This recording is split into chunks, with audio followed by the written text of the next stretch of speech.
G'day. So here I am on my indoor trainer again.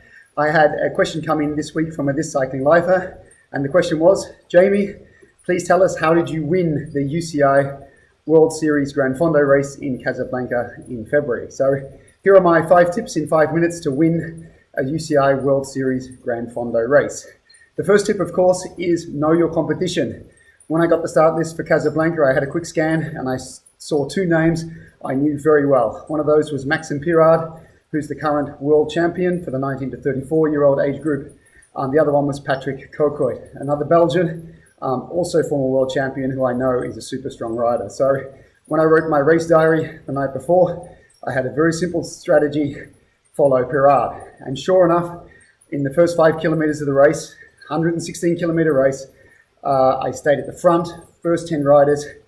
5 kilometers down the road, Pirard and Cocoit came past me like a freight train, and I was ready to go. So that relates to my second tip, is be prepared. It's not enough simply staying alert, staying in the front of the race, if you don't have the power that it takes. So just to quickly talk you through some of the numbers, to bridge across to Pirard's attack, I produced around 900 watts for 10 seconds. That's about 14 watts per kilogram.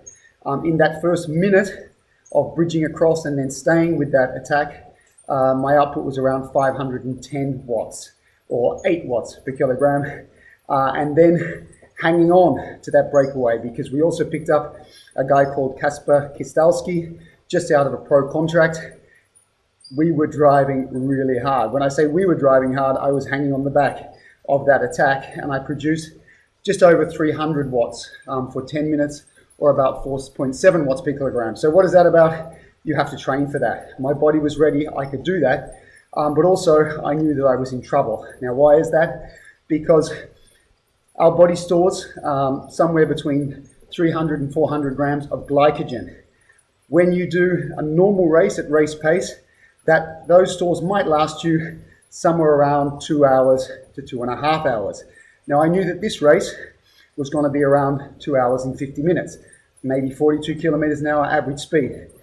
In that attack, very early in the race, what happens?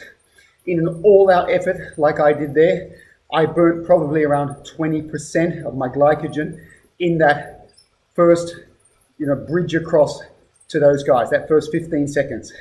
Then in the next 10 minutes, because of the intensity, I probably burned about 50% of my glycogen. I'm in trouble, okay, because glycogen replenishes very, very slowly. So what I have to do then, I had to race conservatively in the breakaway. So what you need to know here is not just about your functional threshold power for 20 minutes or an hour. You need to understand how many hours can your body perform for in that glycogen depleted state. Now, I know for myself that early in the season, I'm not in top form. When I'm in really top form, I can maybe race for 2.5, 3 hours at over 300 watts, 310 watts.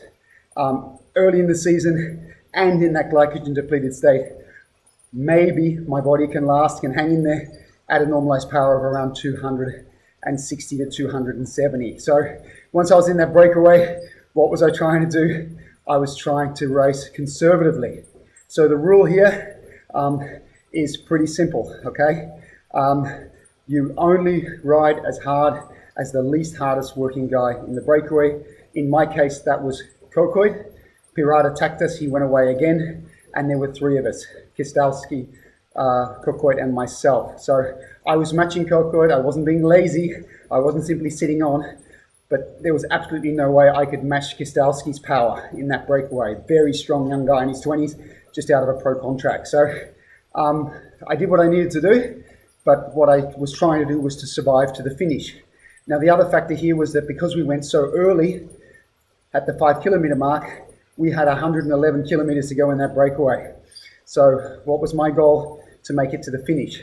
It would have been no use working really hard, pushing, and then cramping and having to get off my bike with maybe 20 kilometers to go. So there was another factor here, which is, of course, we could get caught. This is a very early breakaway. I wasn't sure we were going to stick it out. So there's no point, again, driving really hard, risking cramp when we might get caught. So by racing conservatively, by saving my energy, if we had got caught, of course, the guys behind would have had to work very hard to catch us, then I'm hedging my bet that I'll still have some energy in the sprint if we are caught. So that was my tactic there. This also relates to a very important point, okay? I am in that breakaway initially with 4 guys. None of them were in my age group classification. So for me, it's not about finishing over the line first in terms of the overall. I want to win my age group classification. So again, I don't need to be, pushing really hard. I don't need to be exerting heroics. At the end of the day, Kostalski, who finished second, Girard was away. He attacked us earlier on. Kostalski deserved to be second. He did much more work than I did. So, I didn't think it was right to really try to take that guy on the line at the end. I got third overall, but I was delighted with that because at the end of the day, I knew what my goal was. My goal was to win for my Masters age group classification. So they're my 5 pieces of advice for you. Know your competition, stay alert, be prepared, do the training you need to do for the hardest part of the race. Know your limits, not just your limit in terms of a 5-minute, a 10-minute or 20-minute functional threshold power, but you need to know your limit over the period of that 2 to 3 hours. We did an average speed in that race of almost 42 kilometers an hour. That's tough, and as I said, I wasn't in perfect condition early on. At the end of the day, I had a normalized power in that race of around 250, which got me to the finish line. And finally, of course, know your goal. It's not necessarily about winning your overall, it's about winning your age group classification, and anything over and above that, of course, is a bonus. So if you like this video, please give me the thumbs up, and of course, do subscribe to our YouTube channel, This Cycling Life.